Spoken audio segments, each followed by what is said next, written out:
Today, we are joining in with a very special sporting personality who has just made Sri Lankan history. She is the first Sri Lankan qualifier in equestrian to be qualified to Tokyo 2020 Olympics, Miss Mathilda Karlson. And we have with us here Mr. Suranjit Premadasa as well, the president of the Sri Lanka Equestrian Association. I would like to welcome you both to Voice of Good Sport by the National Olympic Committee of Sri Lanka. First of all, I would like to congratulate Ms. Mathilda for her amazing feat. How are you feeling about this? What are your sentiments on your amazing achievement? I'm so happy. It was a bumpy road. It was a hard way to go, but I'm so happy to have it done now. And I'm so looking forward to represent Sri Lanka at the Olympics. Definitely, that's great to hear. So about this competition, you know, at once you were qualified and then suddenly you are out of the competition and you were not qualified. Can you explain a bit about this situation to us? Yeah, the thing is, I mean, Olympic is a very important event, of course, and everyone is fighting really hard to get the spots. And, you know, I knew that I didn't do anything wrong, but of course, everyone tries to do everything they can to get your spot. And I think Hong Kong was pretty sure that they will have it because it looked like a little bit when I dropped on the ranking in November, but I gained the points that I needed in December again. And they took a chance, I guess, to just try to find a reason why I shouldn't go, why I didn't earn the points. And okay, it took a long time to get through the system and to finally win this case.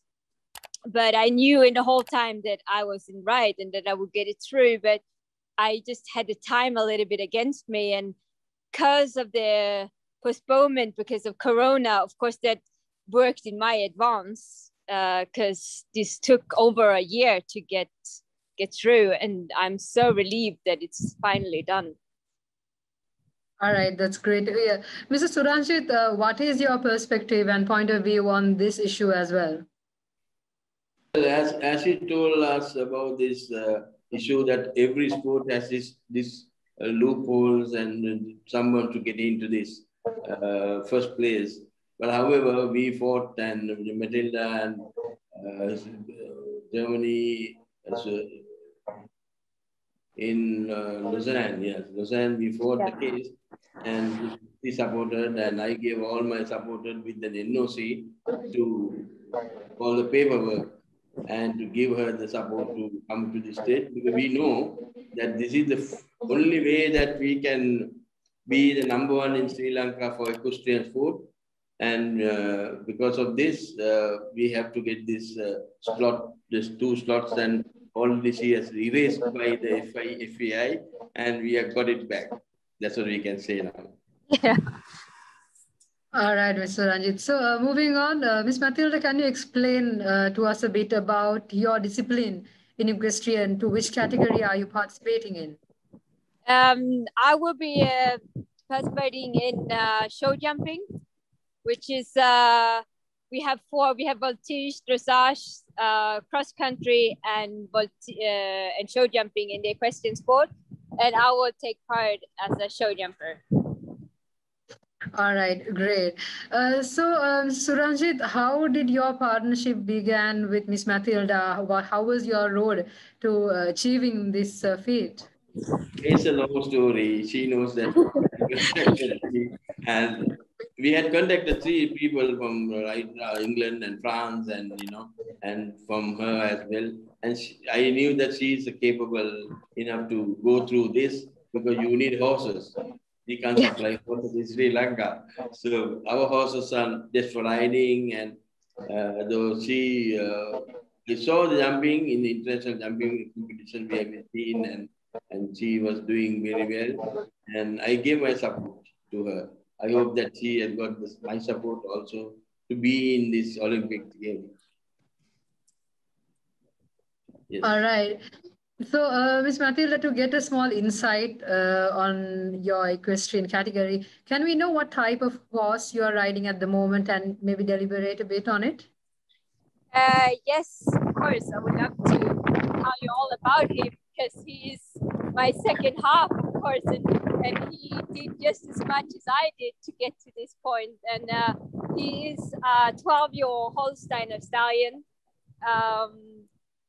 He is, I mean, he's the best partner you could have. I had him for all his life, which is very special. I really don't think that there will be many competitors at the show jumping in Tokyo that will have bred their horse and had them the whole life, except for us, which is very, very special, of course, because we know each other so well.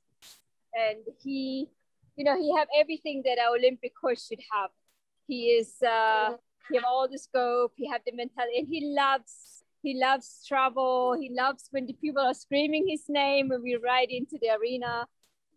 So it's just, he's just very special. And I mean, it makes a big difference when a horse, when you can feel that he loves the lifestyle and the sport just as much as you do.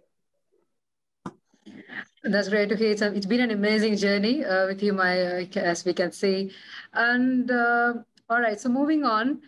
So speaking of horses, actually, you also do have a breeding farm of horses. Yes, maybe tell us a bit about that as well. Yeah, that is. I'm very blessed to have a really good partner with a lot of breeding. We get about 200 foals every year, and that is amazing. It's so nice to see them grow. And many of the horses I have been riding, the father, the mother, the sisters, and sometimes even the grandmother. So it's very special. So it's nice. All right. So next question I would actually like to direct to Mr. Suranjit. So to someone who is planning on starting equestrian in Sri Lanka here, what would your advice be? No, yeah, we have been here for so many years now, and we don't have a equestrian center. You need a equestrian center, and we have trained a basic riding in Sri Lanka about 1,400 students. Now we have with us, but from here we cannot go to any other stage. The stage is we require the equestrian arena to go show jumping. Dressage and other disciplines. We do, but not in standards. But we hopefully we will get this land. Already we have halfway done. We hope soon the Minister of Sport will give us plan that land to us. Then we can have more support from FEI. Is supporting us so much for training people, ferrying, and so many other grooming, and they are giving feed to our horses for the COVID time, and they spend a lot of money to Sri Lanka, and the school children to teach school children free of charge, and they also funding the funds as well to Sri Lanka. So we need this land to go beyond this. Then only we can build our equestrian activities in the country. But still now we have a team for show jumping. We have a team for endurance. We have a team for tent pegging in Sri Lanka, taking part in the world in Dubai and Doha, other countries. All right, great, Mr. Ranjit. So finally, I would actually like to ask Ms. Mathilda, to a young aspiring child who is looking forward to start equestrian, what would your advice be? I will advise to work hard and really believe in yourself and keep going even when things seems impossible. It doesn't matter from what background you come from. You know, we share the love of the horses, and you will always find a way. And I think there's enough people out there. You just need to seek for the right people around you to create a good team that backs you up and that follows your dream as much as you do. And just keep going and really, really just work hard, and it will come for sure. All right, that's some amazing advice right there. So before we wrap up for today, I would like to ask Miss Mathilda, when can we see you next in Sri Lanka, and hopefully with the medal? I really hope soon. It's just about because of the corona situation why I haven't been able to come this year. I would have loved to go last year. I would have loved to go already this year. I really want to see Suranjit again and just hug him for all the help that he have helped me with everything and made all this possible. I couldn't have done it without Sri Lanka and without Suranjit's help, because these have been amazing. I mean, they've been so bumpy roads and we have been up and down, and I always felt like I was really, that everyone had my back. So it's thank you so much again. And I really, really hope to come to Sri Lanka as soon as possible. All right, and we look forward to seeing you soon too. Thank you very much, both of you, for joining with us today. And Miss Yeah. Mathilda, we would like to wish you all the very best for Tokyo 2020. And that's it for today. We hope you enjoyed the interview. Yeah, I did. Thank you so much. Yes, thank you.